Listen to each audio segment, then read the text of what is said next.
Hello guys, welcome back to my channel. അപ്പോൾ ഇന്ന് ഞാൻ ഈവനിങ്ങിന് സ്നാക്സുമായിട്ടാണ് വന്നിരിക്കുന്നത്. അപ്പോൾ സിമ്പിളായിട്ട് നമ്മൾ ഇങ്ങനെ ഈ സ്നാക്സ് ഉണ്ടാക്കുന്ന നോക്കാം. അപ്പോൾ ആദ്യം തന്നെ അതിലേക്കുള്ള ഇൻഗ്രീഡിയൻസ് എന്തൊക്കെയെന്ന് നോക്കാം. അപ്പോൾ ഞാനിതാ ഇവിടെ നമ്മൾ മിക്സിൻ്റെ ചെറിയ ജാർ എടുത്തിട്ടുണ്ട്. അതിലിതാ ഒരു 3/4 കപ്പ് പഞ്ചസാര ഇട്ട് കൊടുക്കുന്നുണ്ട്. പിന്നെ 2-3 ഏലക്കായ. ഇത് നല്ലോണം നമുക്ക് ഫൈനായിട്ടൊന്ന് പൊടിച്ച് വരാം, നന്നാക്കി ഒന്ന് പൊടിച്ച് വരാം. ഇപ്പോൾ ഇതാ വേറൊരു ബൗൾ എടുത്തിട്ടുണ്ട് കേട്ടോ. അതിലേക്ക് ഇത് അത്യാവശ്യം വലിപ്പമുള്ളൊരു കപ്പാണ്. അതിലൊരു 1/2 കപ്പ് മൈദ എടുക്കുന്നുണ്ട്. ഇനി അതിലേക്ക് നമ്മൾ നേരത്തെ പൊടിച്ച് വെച്ച പഞ്ചസാര ഉണ്ടല്ലോ, അത് അതിലേക്ക് ഇട്ട് കൊടുക്കുക. സിമ്പിളാണ് കേട്ടോ, നല്ല ടേസ്റ്റാണ്, കുട്ടികൾക്ക് ഇഷ്ടപ്പെടുകയും ചെയ്യും. ഫുള്ളായിട്ട് വടിച്ചിട്ട് കൊടുക്കുക. ഇനി നമുക്ക് ഇതിലിടേണ്ട ഒരു 1/4 കപ്പ് നെയ്യാണ് കേട്ടോ. ആ നെയ്യും കൂടി ഇട്ടിട്ട് നല്ലോണം മിക്സ് ചെയ്യാം. നല്ലോണം നമുക്കിത് ഒരു 1/2 കപ്പ് 1/2 കപ്പിൻ്റെ അടുത്ത് വെള്ളം കൂട്ടിയിട്ട് നല്ലോണം ഒന്ന് കുഴച്ചെടുക്കണം. ഫസ്റ്റ് നമുക്കിതൊന്ന് മിക്സ് ചെയ്ത് കൊടുക്കാം, നല്ലോണം ഒന്ന് മിക്സ് ചെയ്ത് കൊടുക്കാം. അപ്പോൾ നമ്മളവിടെ ഒരു വെട്ട് കേക്ക് പറഞ്ഞിട്ടൊരു കേക്ക് ഉണ്ട്, അതിൻ്റെ ചെറുതായിട്ടുള്ളൊരു സ്നാക്കാണ് കേട്ടോ. ഇവിടെ കുട്ടികൾക്ക് ഭയങ്കര ഇഷ്ടമാണ് ഉണ്ടാക്കി കൊടുത്താൽ. ഇനി നമുക്കിതാ ഒരു 1/4 കപ്പ് 1/2 കപ്പിൻ്റെ അടുത്തായിട്ട് വെള്ളം എടുത്തിട്ട്, വെള്ളം ഏറിയേ ചെയ്യരുതേ, നല്ലോണം നമുക്കിത് കുഴച്ചെടുക്കാം. നല്ലോണം ഒന്ന് കുഴച്ച് വരാം കേട്ടോ. പൊടികളൊക്കെ ഒന്ന് സോഫ്റ്റ് ആണെന്ന് വരെ നല്ലോണം നമുക്ക് ഇത് കുഴച്ചെടുക്കണം.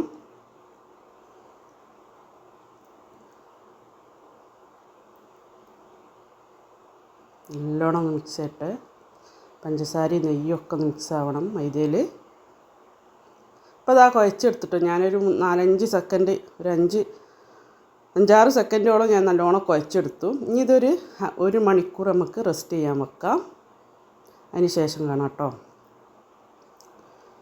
ഇപ്പോൾ ഇതാ 1 മണിക്കൂറും അല്ല 1.5 മണിക്കൂർ വെച്ചിട്ടുണ്ട്.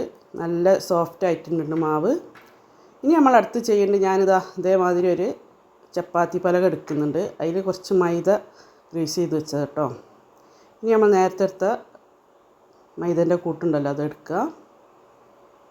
നല്ലോണം ഒന്നുകൂടി ഒന്ന് ജസ്റ്റ് ഒന്ന് കുഴച്ചെടുക്കുക. അപ്പോൾ ഞാൻ ചെയ്യുന്ന മാതിരി ചെയ്യാം. ഇനി നമുക്കിത് 2 ഡിവൈഡായിട്ട് എടുക്കാം. 2 എണ്ണം എടുത്തിട്ട് ആദ്യം ഒരു കഷ്ണം എടുത്തിട്ട് ഞാൻ നല്ലോണം ഒന്ന് പരത്തുന്നുണ്ട്. ഈ വീഡിയോയിൽ കാണുന്ന മാതിരി നിങ്ങൾ ചെയ്ത് കൊടുക്കുക. ഇതൊന്ന് പരത്തി കൊടുക്കുക, ജസ്റ്റ് ഒന്ന്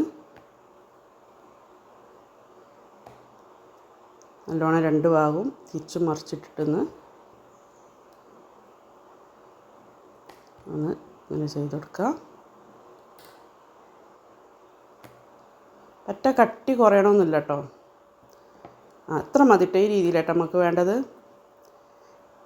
ഇനി ഇതാ ഞാനൊരു കത്തി എടുക്കുന്നുണ്ട്. കത്തി ഞാൻ ചെയ്യുന്ന മാതിരി ഇങ്ങനെ കീറി കൊടുക്കുക. മൊത്തത്തിൽ നമ്മളിങ്ങനെ കീറി കൊടുക്കുക.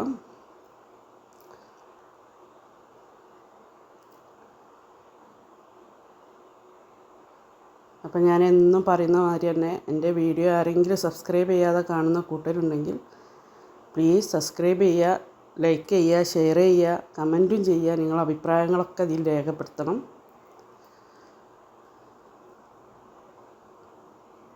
നിർബന്ധമായി ഉണ്ടാക്കി നോക്കുക വീട്ടിൽ. അപ്പോൾ അതാ മൊത്തം ഞാനിങ്ങനെ കീറിയെടുത്തിട്ടുണ്ട് കേട്ടോ. ഇനി ഞാൻ ഫസ്റ്റ് കാണിച്ചു തരാം എങ്ങനെ ചെയ്യേണ്ടതെന്ന്.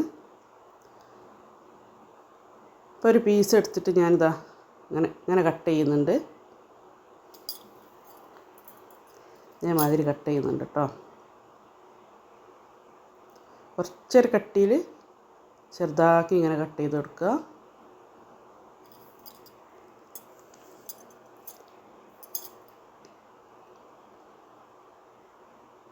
ഫസ്റ്റ് ഒന്ന് ഞാൻ കട്ട് ചെയ്തിട്ടുണ്ട് ഈ രീതിയിൽ കേട്ടോ.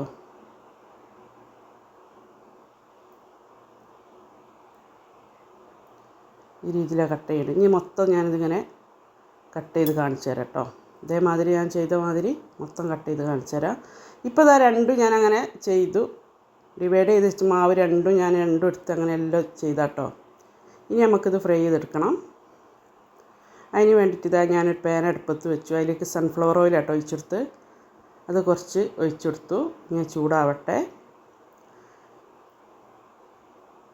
ഞാനത് 2-3 ട്രിപ്പായിട്ടാട്ടോ പൊരിച്ചെടുത്ത്. ഫസ്റ്റ് ട്രിപ്പ് ഇട്ട് കൊടുക്കുന്നുണ്ട്. എണ്ണ എല്ലാം ചൂടാൻ ശേഷം ഫ്ലെയിം കുറച്ച് കൊടുക്കുക. എന്നിട്ട് നമ്മൾ ആ ഫ്ലെയിം കുറഞ്ഞതിൽ ഇങ്ങനെ പൊരിച്ച് കൊടുക്കുക.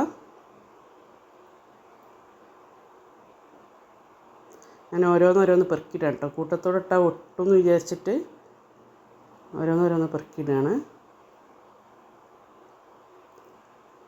അപ്പോൾ ഫ്ലെയിം കുറച്ചിട്ടാട്ടോ ഇട്ട് കൊടുക്കണ്ടേ, അല്ലെങ്കിൽ പെട്ടെന്ന് അടി കരിഞ്ഞു പോവും.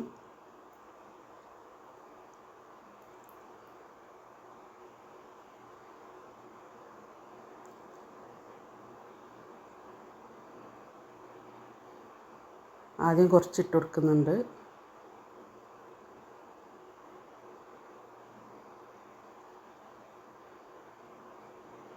ഫ്ലെയിം നേരത്തെ കുറച്ചിട്ടാവും.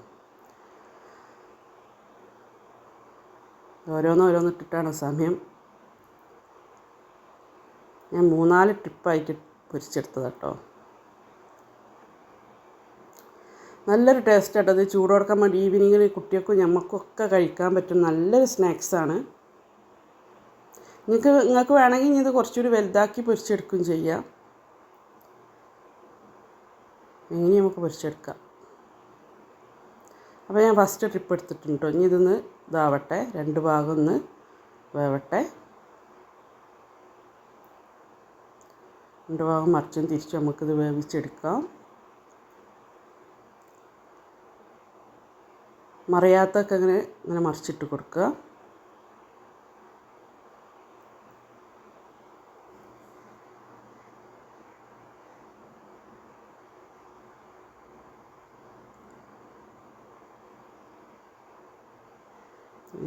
രണ്ട് ഭാഗമാവട്ടെ.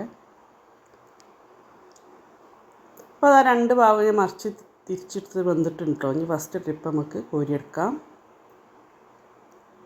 ഇങ്ങനെ ഇട്ടാൽ വേണ്ടി നല്ലോണം എണ്ണയെന്ന് ഊറ്റിയിട്ട് കോരിയെടുക്കാം. അപ്പോൾ അത് പ്ലേറ്റിലേക്ക് മാറ്റിയിട്ടോ. അതാ ഈ രീതിയിലാട്ടുണ്ടാൽ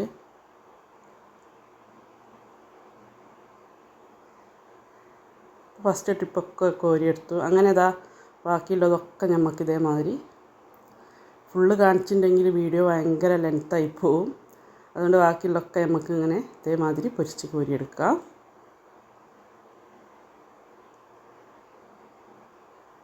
അപ്പോൾ അതാ രണ്ടാമത്തെ ട്രിപ്പ് കാണിച്ചാട്ടോ. അപ്പോൾ അതാ ഫുള്ള് ഞാൻ പൊരിച്ച് കോരിയെടുത്തു. ഇതാ കണ്ടില്ല, അടിപൊളിയാണ്. കറുമുറുവാണ് കേട്ടോ. മുറിച്ചെടുത്തിട്ടുണ്ടെങ്കിൽ ചൂടോടെ കഴിച്ചാൽ നല്ല ടേസ്റ്റാണ്. അപ്പോൾ നിങ്ങൾ എന്തായാലും വീട്ടിൽ ട്രൈ ചെയ്ത് വെക്കുക. ഇനി നല്ലൊരു വെള്ളമൊന്നുമില്ലാത്ത നല്ലൊരു കുപ്പിയിൽ ഇതിട്ട് ചൂടാറാതിരിക്കാൻ വേണ്ടിയിട്ട് നല്ലൊരു കുപ്പിയിലിട്ട് അടിച്ചിടാം. എന്നാൽ തണുത്ത് പോവില്ല. ഓക്കെ, അപ്പോൾ എൻ്റെ വീഡിയോ ഇഷ്ടപ്പെട്ടാൽ ലൈക്ക് ചെയ്യുക, ഷെയർ ചെയ്യുക, കമൻറ്റ് ചെയ്യുക. Okay, thank you.